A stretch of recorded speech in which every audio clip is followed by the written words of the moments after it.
Good afternoon, Facebook. Good afternoon, Heart for the Community Initiative. God bless you. It's good to see all of you again. We're back for another installment of the Heart for the Community Initiative interview series. As you can see, we have Pastor Yancy McPherson with us, and we're very excited to have him on with us. He is a dignitary, and so we're excited to have him. And we believe that his information today is going to be beneficial to you. So we welcome you in. If those of you who follow us and you know how we do, we're going to ask you to start a watch party.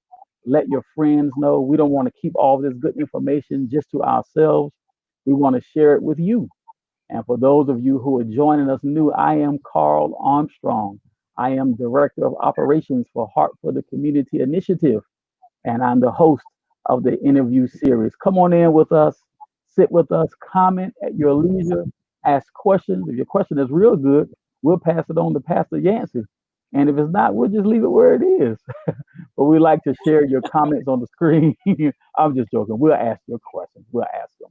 But we're so glad Pastor Yancey is the senior pastor of Life Made Whole International Ministries in Columbia, South Carolina. He's a tremendous entrepreneur. He's a man of God, an ambassador of the kingdom, and we are really pleasured and honored to have him with us today. So, hello to you, Pastor McPherson. God bless you, sir. Hey, sir. Thank you for having me. Thank the audience for accepting me, and I look forward and hopefully something that I share today will do you some godly justice. Praise the Lord. Wonderful. For those of you who don't know, Pastor McPherson, along with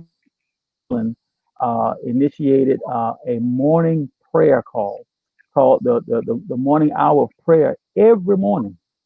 When I say every morning, I mean every morning at 6 a.m.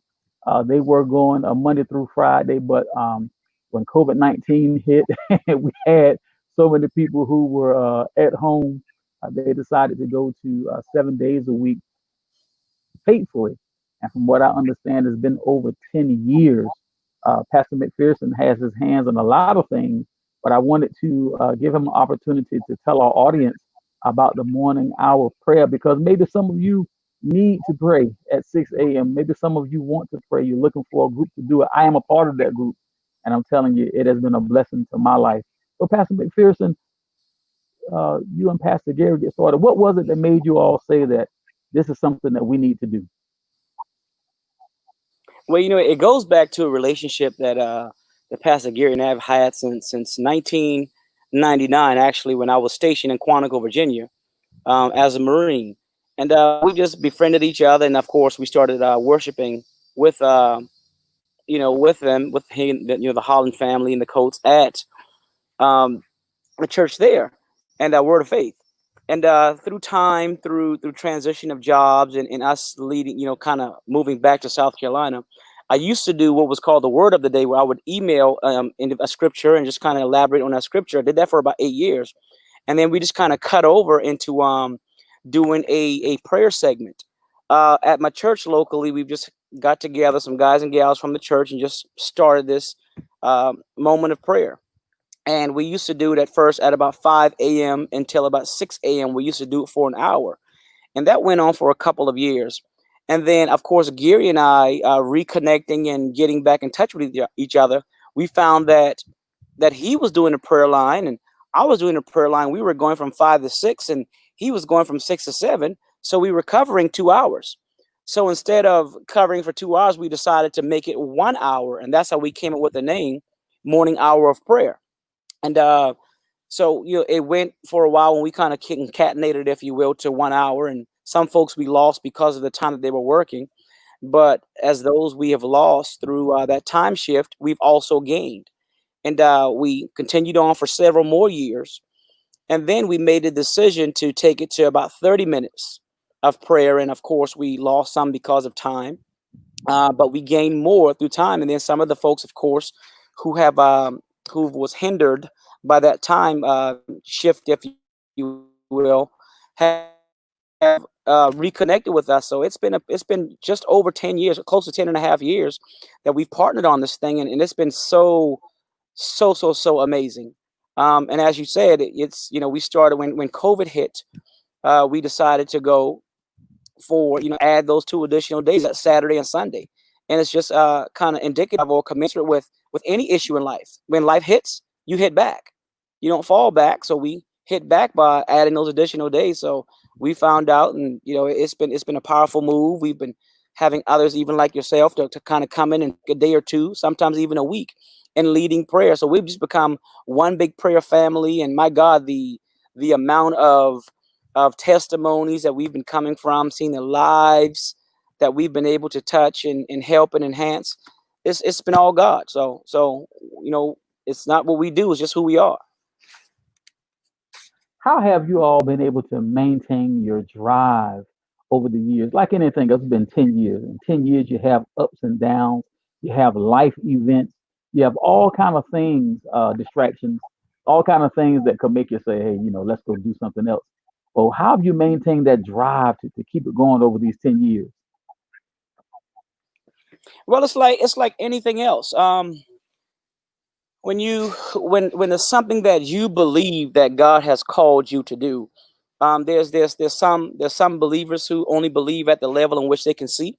And there's other believers who believe God even at the unknown, and we've decided to trust Him, believe Him, and serve Him at the unknown. So, with that in mind, we've just decided to, hey, we can't give up. Does it mean that we don't get tired some mornings? Does it mean that sometimes we don't get a little weary in the length and in the time that we've invested in this? Yeah, we get tired. I mean, that's that. To get tired is human, but to be godly means to continue to press towards that mark, if you will. So we've just been pressing through it, getting others involved, and when we realize the at the different levels of the lives, how we've been touching the lives of others at different levels, multiple levels of their lives, and how prayer has really, really helped others. We're under the notion that we can't stop. We can't stop. Well, that is awesome. And that goes right into another question that I wanted to ask you. Uh, how many ways have you seen that your morning hour of prayer has been a blessing to the lives of others? I'm sure over the years you had all kind of miraculous stories and breakthroughs. Are there a few that you can share? Oh God, oh God. The question is, where should I start? We've had individuals who were in Africa, some overseas through military duty, that has joined in. And I mean, there's been so many things. We've heard so many claims that marriages were on the rock, and through prayer, we took that marriage from being on the proverbial rock and causing those couples to lean towards the rock of Jesus.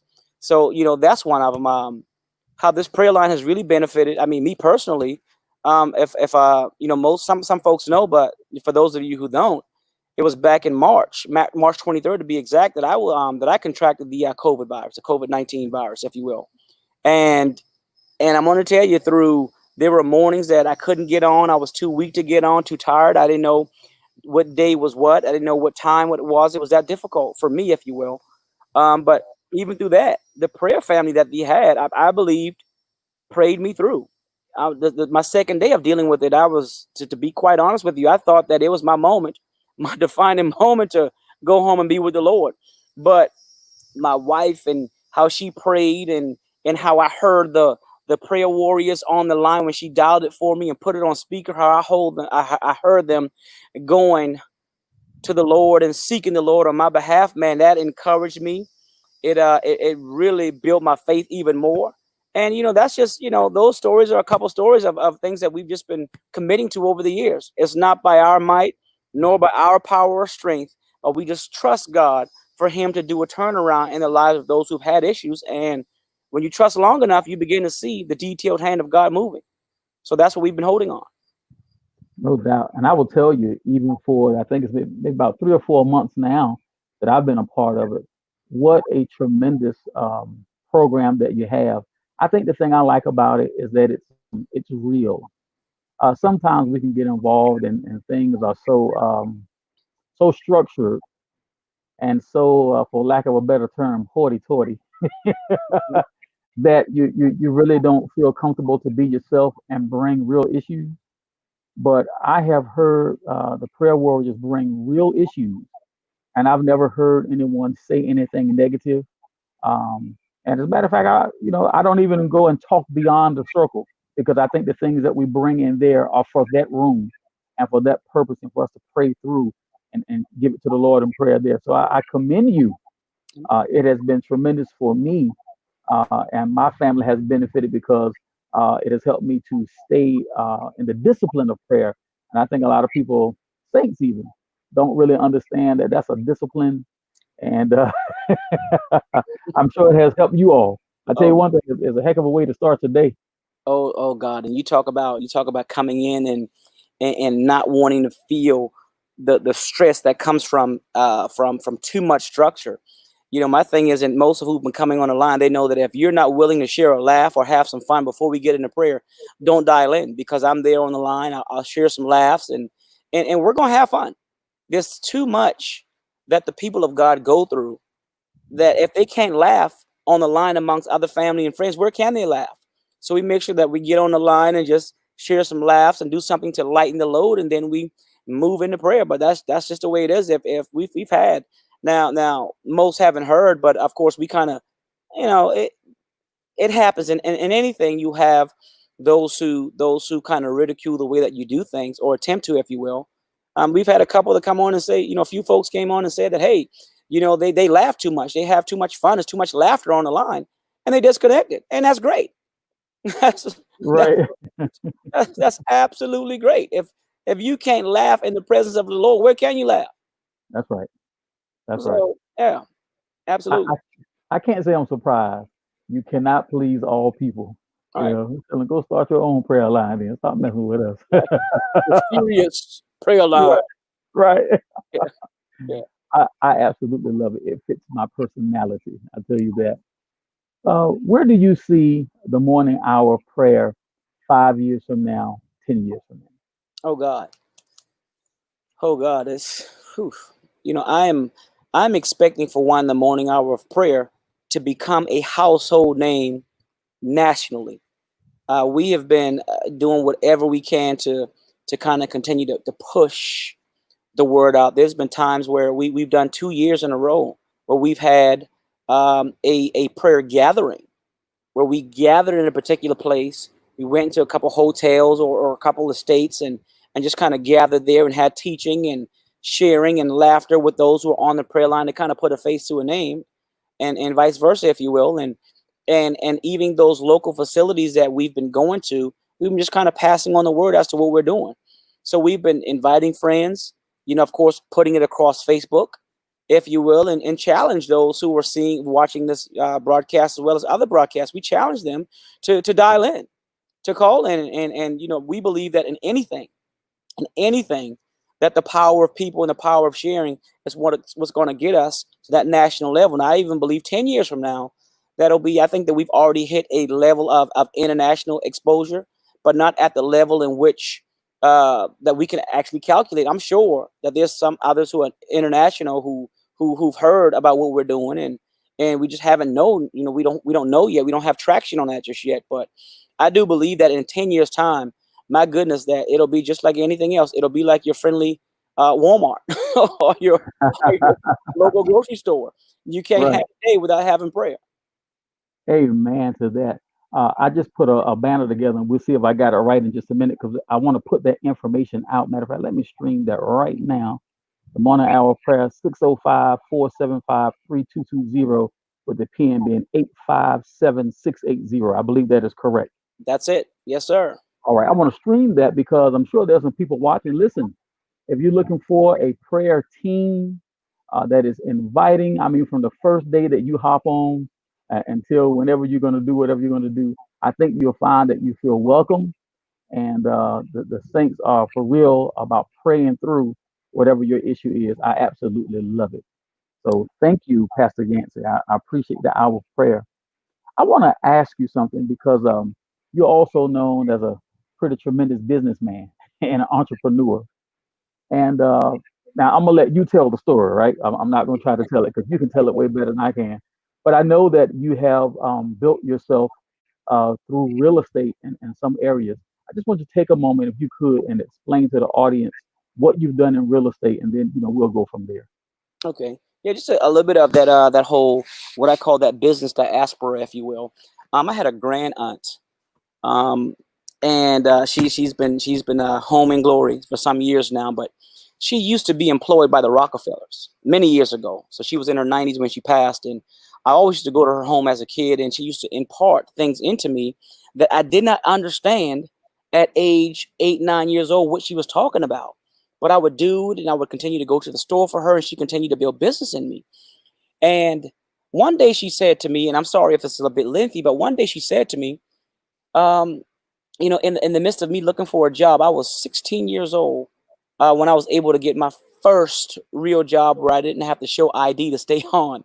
But I said to her, I said, and we used to call her Aunt Baby Doll. And I said, Aunt Baby Doll, I said, if you buy me a shirt, I'll pay you back. If you give me the loan to buy the shirt that I need for my job, I'll pay you back. And she flat out told me no. And so I was bewildered because she was never the woman to say no. And then she said no, and she started explaining. She said to me, she said, I'm not going to lend you money for this shirt. She said, you're going to earn it. And you're going to earn it by promising me one thing. And I said, what's that? She said, promise me that you will never stop working. And I was 16 years old, and I made that promise to her that regardless, I would never stop working. And as a matter of fact, a lot of the techniques that she was putting in me then is what I live off of now. And so with that, one of the areas, one of the streams of income, I believe that a man ought to have at least four streams of income. That's my belief. Um, from owning different businesses, we've had several businesses, from a child care center to a computer company, a couple computer companies, from a security company to we've had a mobile video gaming company, we've had a transportation company, and it's now my wife. She has her own business now, where she is a licensed professional counselor, clear vision counseling here in South Carolina, and we've just always had this thing about doing business. Mhm. And ever since 24 years old up until now, and I'm 45, don't mind sharing that. I've always had a business. We've always had business, so we've learned throughout the years. Um, when we real estate is one of the areas that I invest mostly in. I was always told by a wise man that you invest in something that God is not making any more of, and that's land. Mhm. So we have been, investing in land, purchasing land, um, purchasing, if you will, and renting out foreclosed homes. Although sometimes there's a foreclosure market, and it's going to happen whether we like it or not. But the thing is taking advantage of it, and it's not a predatory way of doing things. It's someone who's given up on a piece of property, and because they understood that their health, their peace is better than trying to hold on to a property. So what we have done was just kind of look at certain links, found those properties, and if you will, we went in, negotiated them, went in, fixed the home up, made it nice, and rented out to families. Everybody won't own a home, and everybody doesn't want to own a home. Some people are comfortable with renting, so we've just kind of partake a little bit in that market. So throughout the years, I've gained several properties that we manage, that we rent out, and also through we're able to bless people. Sometimes we'll say, hey, don't worry about the rent for this month. Don't worry about it. Praise the Lord. And we've been, thank God that we've been able to do that. And I just believe that in everything that you do business wise, if you can keep it in the perspective that God is going to get the glory through all that you do, you don't have a problem blessing people. When you bless God's people, God makes it his business to bless you. So, I mean, we've been very successful in that real estate area now. I don't want to release it now, but we're working on a huge deal that's going to set our family free for decades to come. The Bible talks about, and I'll turn it back over to you but I get excited about seeing the power and the authority of God when it comes to pioneering and Mhm. and spearheading family lifting, family upbuilding, family growth. Um, I just believe that when you allow, my God, when you allow people to, for one, see the transparency in your life, when you're able to show who you are to a person, Mhm. and not just show them, but show people what you're doing. You don't have to charge for everything. We're a family that we don't charge for everything. We share business. We may pay for a class and take a class and learn this class, but the wisdom that we found by paying for this class, we take it, repackage it, and give it away for free. That's the power of building the human essence, the power of people. But I mean, it's just I can go on and on and on and just telling you about all the great and amazing things that God is doing. But one of the things that we are working on is and I'll share just kind of at the topical level, but we're working on developing a neighborhood. Oh, wow. We're working on developing a neighborhood, and this has always been one of my dreams since I was a young kid growing up in Charleston on the projects where we didn't own a home, and I just always wanted to do that. Now God has made it possible for us to do it. So we're at the infancy stages of it. But man, I can just see, I can envision the lives that we're gonna bless through this. Amazing. Listening to you, it is obvious to me, and I'm sure to our listeners also, that you have a tremendous business acumen. You probably could have made money anywhere. What made real estate attractive to you as one of your streams of income? Well, everybody wants to have what we call that American dream. Hmm. Rather it be you owning a home or again or having a home that you can find peace in. And when I look at what really made real estate so attractive, when you look at folks on the jobs and they invest in 401ks, and I don't knock 401ks. 401ks is a good thing. It's a good thing.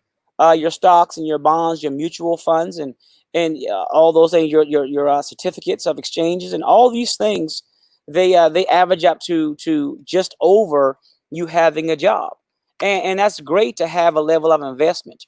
But there's no market that I have found that gives you the most gainability every month like owning real estate. When you have a property that's quote unquote paid for, and just on the smaller scale, let's say you're getting $700 a month in rent from that property.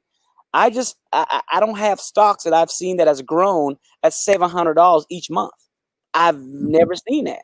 Hmm. I've never seen a 401k turn over $700 additional funds in that month.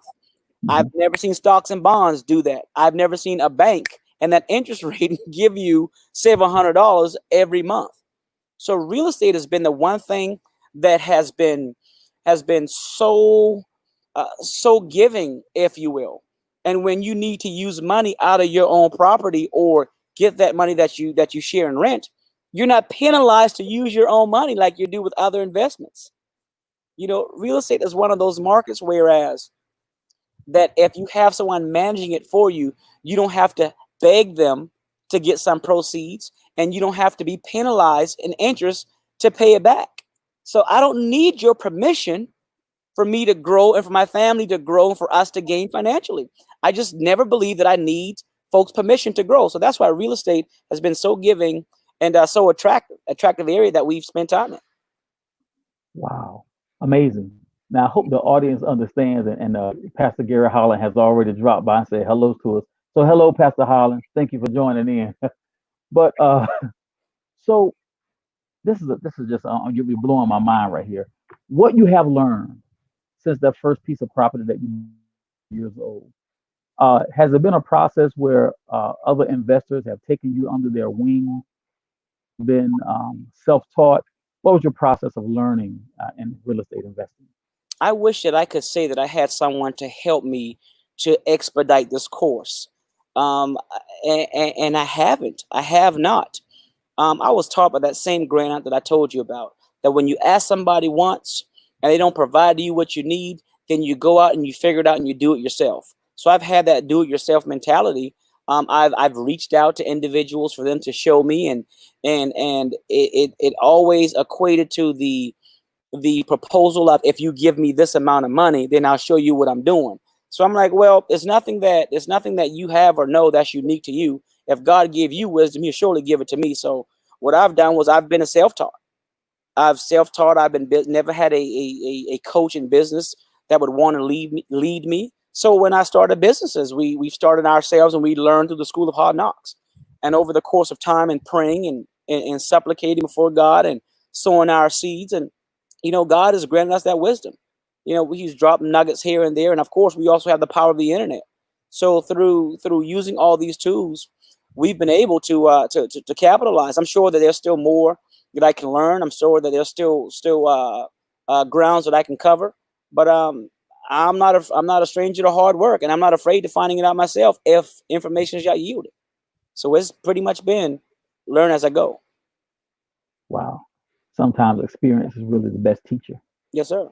So if there's someone watching now or will catch this on a replay and they get excited and there's a real interest sparked, what little tips would you give them? Somebody who may have never considered real estate investing as a stream of income. What little tip would you give them to say, hey, listen, if you're just starting out, you may want to consider these few things? Well, one of the main things that I would share is if you're not prepared to lose some money, then don't get into it, especially if you're going to rent it. We've had a rental, whereas we've had one of our first tenants where the tenant wasn't so the reciprocity wasn't there.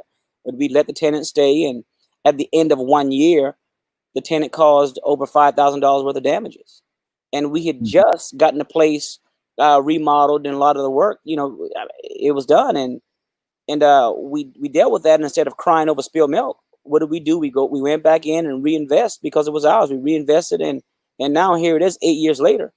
I mean, that property is booming, and we've had a tenant in there for the past 7 years who've never missed a day of rent, who's never been late. And anytime she asks for something, we make sure that she has it and then some, because she's been good to what we've had. And all of our tenants have been like that. So we'll bless them, try to bless them during holidays, things like that, by sending them cards or reaching out to them with a call and just, praying with them and their families or doing things like that. So we try to make them, to a degree, family. Now, you can't do that with everybody. Sometimes you have to keep it specifically business, because everybody doesn't want to be a part of your family. So, that's one thing. Don't be afraid to lose some money, because at the rate in which you lose, your gain is going to be that much more. So you have to invest. Sometimes you have to take that challenge. Also, if you're going to get into the real estate market where you're renting out, don't rent anything to anybody that you're not willing to live in yourself. If Mm. you can't have a standard of excellence that's set in the place that you have, rather you have one investment property or 100, if you can't paint that same standard of excellence in all of them, don't do it in either of them. Just get rid of the property. You got to be excellent. People have to live, and they have a commensurate way of living where they can live in substantial housing that makes them appreciate your property. Because if you give them junk, they're going to treat it like junk, and in return, junk is what you're going to get back. So with those two things, I think if you invest and also understand that wholesome reciprocity is a good thing, you you won't fail. And one other thing that I would give is, if you have a financial partner, if you can get a financial partner at the banks who can work loans for you, or help you, or just financially gifted or blessed financially, who's willing to invest in you and gaining properties, I would say partner with that person. It's good to have someone who believes in the same vision that you believe in and is willing to invest in you. So for one, don't be afraid to invest. Two, don't be afraid to lose a little money. Three, have that excellence about everything that you do. And four, when you invest, others will find the comfort in investing in you. So those 4 points, I think, will really assist you in getting off into this market. Y'all, I hope you're taking notes. He is what we call giving you the game. Thank you. Let me ask you, I'm sure in your years of making real estate investments, along with whatever else you have and all the businesses that you've started, specifically in real estate and maybe a little broader sense too, what would you consider a safe investment? Uh, and on the other hand, maybe a risky investment, especially when it comes to real estate. How would you differentiate the two? Okay, great. I mean, the first thing I'll say, what's safe versus risky is found in your reason for doing it. Let me say this first. In all of our properties, the proceeds that we get, everything that we do, tithe comes off the top. Can you say that one more time, real slow? And every investment that we have, every piece of real estate, every penny that we get in the form of rent, we tithe off the top of that. No Thank questions asked. you. Hmm. We tithe because when you give the first to the Lord, He promises to give back to you. Hmm. So we tithe. Now, when you look at risk is based on your willingness to continue to give up or to continue to keep going in what you're doing. So everyone has, different risks. So it's kind of hard to nail down a particular risk. But, a risk for one person is $100. Risk for others is $10,000. So it depends on where you are. Depends on when you really do a risk assessment of your life and an investment in which you really can stand to lose. I mean, that's where risk start. I could sit here and tell you it's better to invest in a smaller property than a larger property, but it really depends on your financial makeup. It depends on your willingness and how comfortable you are with making an investment. So I believe that's where the risk or the lesson, the blow of a risk kind of come in. Um, even land. I think if there's one thing that you can do, I know folks would invest in land, some would invest in homes, but if you can have one of each, let's say you have a home that you're getting benefits from, that's providing you with I would say providing you with a profit. You take that profit, then you buy land because that land right now may be worth $1,000 today, but it doesn't mean that that land won't be worth $100,000 tomorrow. Hmm. So if your investment can't pay into another investment and take care of itself and another investment for you, it's not worth investing in. It's I not was worth going to say that. investing. Please say that one more time, please. If you have an investment that can't take care of itself, for one, and cannot take care of other investments for you. In other words, if one investment can't open the doors of other investment opportunities, then you need not invest at all. Yeah, yeah. Investment is the one thing that's going to, when we talk about a job, and God knows I appreciate my job. Right. I thank God for the field that I'm working in. I'm absolutely appreciative of my job. But when you look at job, and I'll never forget this. When you look at a job, that's a just over broke. There's very Tell few it. people. There's very few people who make so much from a job every pay period until if catastrophe happens, it's no big deal. So if you want more in life, you have to do more in life. So we do it through investments. Again, I appreciate my job, but if the job falls out of love with me, not a big deal. I have investments that God has led me through and obtaining that can cover us for the rest of our lives. So I praise the Lord for it. Wow. Do you rather invest in residential rather than commercial real estate? Well, right now we have not ventured into the commercial area, and that's by choice. That's by choice. Sometimes in commercial areas, you're not able to be personable. I've been told so many times that I'm Mr. Personality and I've never met a stranger. When you have that residential allows you to do so much more where commercial rules will not allow you, kind of stifle you. Am I against commercial invest? Oh no, not at all. But when I get to the place that I am quote unquote satisfied and or done with residential, then I may do commercial. At some juncture, we may get into investing in commercial, but I know with commercial real estate, it costs you more. It costs you more to upkeep. It costs you more to maintain. And depending on the level of commercial investment, it could be a bear. But nonetheless, the stakes are higher. And if the stakes are higher, it also means that the rewards are greater. So, but when it comes to real estate, I just believe in when it comes to residential real estate and investments, there's so much more ability that we have in this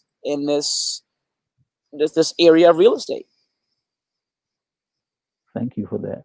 Now, all these years, and we're looking at 20 plus years now in real estate, if my math is correct, according to what you said here. I'm sure along the way, being a self taught person, there are some lessons when you look back that you can really just say, ouch, that hurt. If you were given a quick class and you wanted to warn new investors of a few pitfalls, what are a couple of things that you would throw out there and say you really want to watch out for this if you want to go this route of real estate investing? Don't be led by your feelings. Hmm. Don't be led by your emotions.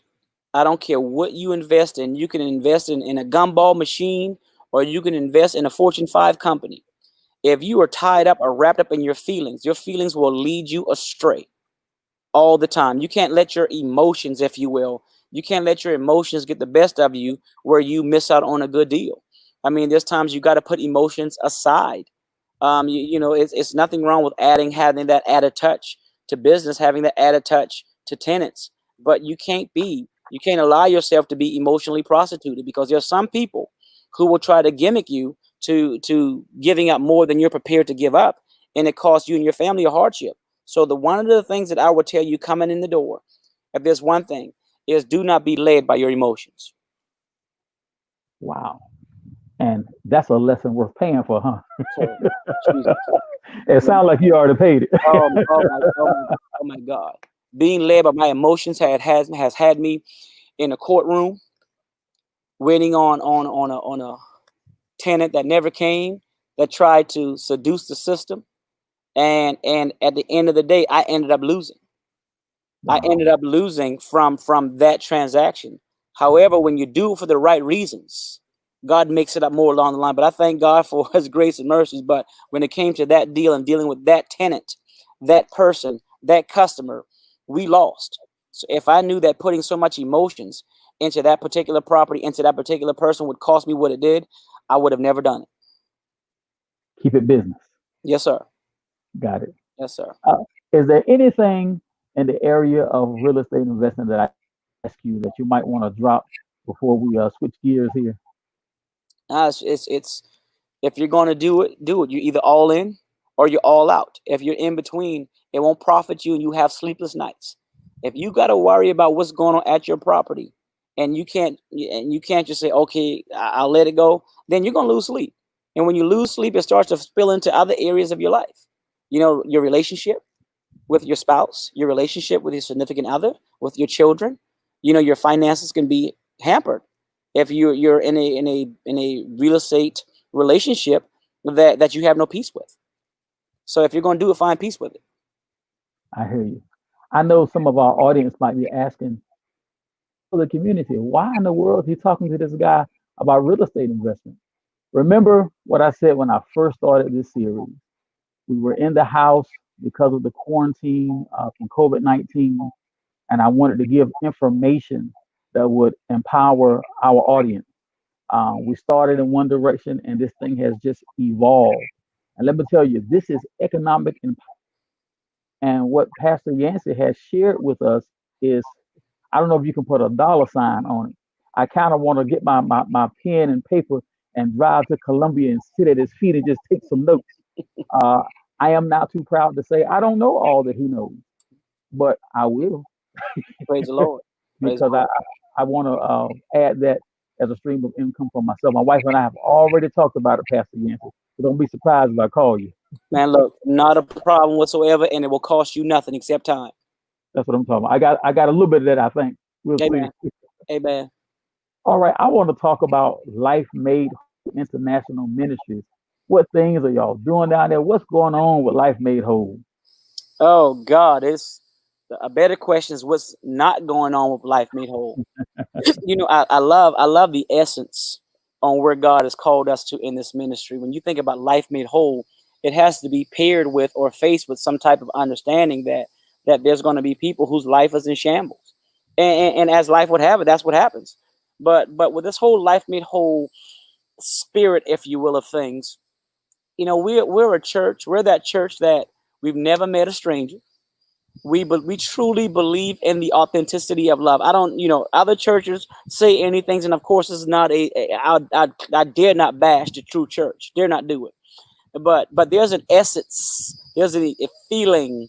There's a spirit that you get when you come into that church. I may not be the most aesthetically pleasing person to visitors or anyone who may come in, but there's one thing that people will tell you when they come in, that they felt loved, they felt genuine, they felt authentically handled, if you will. Um, what we're doing right now, of course, we have God has blessed us with three facilities, if you will, three buildings on the same campus, that three warehouses, and we got it for a very reasonable price after years of looking for a place to call our own. And we've just been slowly but surely taking our time and building that place. And one of the major focuses that we have for the location is, for one, to be a fallout shelter, if you will, when the other shelters in the area can't handle the people for whatever temperament, rather whatever temperate, if you will, if it's too cold or too hot and they don't have enough beds, things like Hmm. that. One of the areas that we're looking to build is in the area, whereas we have sleeping areas where there's showers. Mm. It will not be a dining facility, but it'll be a facility where we would go and accommodate any one of the local shelters here, where we would pick those people up and transport them back to our place where they can have some nice hot showers. They can have a place to lay their heads till in the morning that they can always come into. And of course, it's not going to cost them anything. We want to also be that area for the community in a time of disasters when there's no power, whereas we have that generated backup power to, quote unquote, to continue to be that light on the hill that people come to. So this is one of the major initiatives that we're looking to build at Life Made Whole. I just believe that if you're willing to help folks in their time of issues, in their time when life seems to attempt to dismantle where they are in life, I just believe that God makes those provisions. So we're in that place of provisions where God is pouring out on us, where God has given us vision, and we're just looking to partner with others who are willing to be a part of this vision. I just believe that when we see to the needs of those who can't see to their own needs, God will also see to your needs. So that's one of the main initiatives that we're focusing on at Life Made Whole. That is awesome. Now, I know I didn't tell you I was going to ask you this, but I feel so comfortable. I guess I can. There's a big debate uh, in our country going on about masks. Of course, we know that we're in the middle of a pandemic. 40 of the 50 states, my last check, the numbers were going in the wrong direction. And I'll ask you like this: how is the Lord leading you to pray in the area of wearing masks? Amen. It has been, oh Jesus. I know when it comes to wearing a mask, although a mask does not prevent the coronavirus, but there is one level of protection that it slows it down, if you will. I mean, it's a filter, if you will, like anything else. If you had a low jack, a low jack bar on a steering wheel of a vehicle, and you had two other vehicles, one that had an alarm and one that had nothing, it's just a matter of time that they will go to the one that has a low jack. So it's going to happen, but when it happens is one thing. So I mean, this coronavirus has already happened, but one of the measures that's in place is wearing a mask. Now we've even got to the place whereas we have not went back into having physical services yet, but we're still encouraging folks to wear their masks. Had some members come by today to pick up their communion packets, and also have their bottles topped off with praying oil. And when they pulled up in the yard, I went outside and they had on masks. And when they had their mask on, I filled them up, gave them what they needed, and they were on their way. So we do believe that masks are needed. Masks are required. It can't hurt. It can't. Right. So we see that folks are in opposition to this. Well, if you're about life and in the pursuit of life and happiness and good health and all that, then there's nothing in your right mind that would cause you to be against wearing a mask. It's respectful. All right. Well, there you have it from the mouth of Pastor Yancy McPherson. Pastor McPherson, I can't tell you thank you enough times out of this mouth that I have. I'm so appreciative that you've taken these 4 to 4 minutes and 13 seconds so far to spend with us today. And as far as I am concerned, you are now a partner with Heart for the Community Initiative.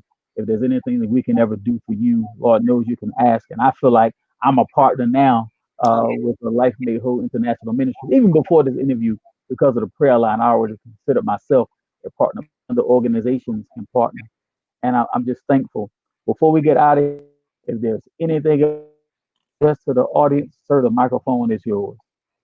Man, I just believe in In all that you do in life, make the decision to do it for the glory of God. Only the things that we do for Christ are the only things, is the only thing, will be the only thing, shall be the only thing that lasts. So in all that you do it for the glory of God. Amen. And for those of you who are with us, we have the streamer going right now on the bottom of your screen. If you're interested in joining the morning hour of prayer, you are welcome to do it. The number's right there, along with the pin. The number is 605-475-3220, and the pin is 857-680. You can find the morning hour of prayer on Facebook. You can also find Pastor Yancy McPherson on Facebook. You can find me, Carl Armstrong, and you can also find Heart for the Community Initiative. If you for some reason you're trying to get in and you can't, you contact one of us. We will absolutely give you the information because we love for you to join. All right. So if you have not already, please make sure you go to Facebook and you check out Life Made Whole International Ministries, led by none other than Senior Pastor Yancy McPherson. If you're ever in Columbia, South Carolina, and you need to join in, and listen, they haven't gone back into session yet, but you can still join in by way of Facebook. And when it is time to go back in, you'll have a place to stop by. And if you have not already liked and or followed the Heart for the Community Initiative Facebook page, please do so. We have a catalog of videos just designed to bring very, very interesting information to you. And for those of you who like to follow me personally, you can follow me on my personal page, Carl Armstrong, or you can find me on YouTube, Carl's Conversations, all one word, Carl's Conversations with a C. All right. So once again, Pastor Yancey, God bless you, sir. Thank you so much for joining us. We really, really appreciate the love you have in your heart that you've poured out on us today. God bless you. Then until next time, may God bless you. May heaven smile upon you.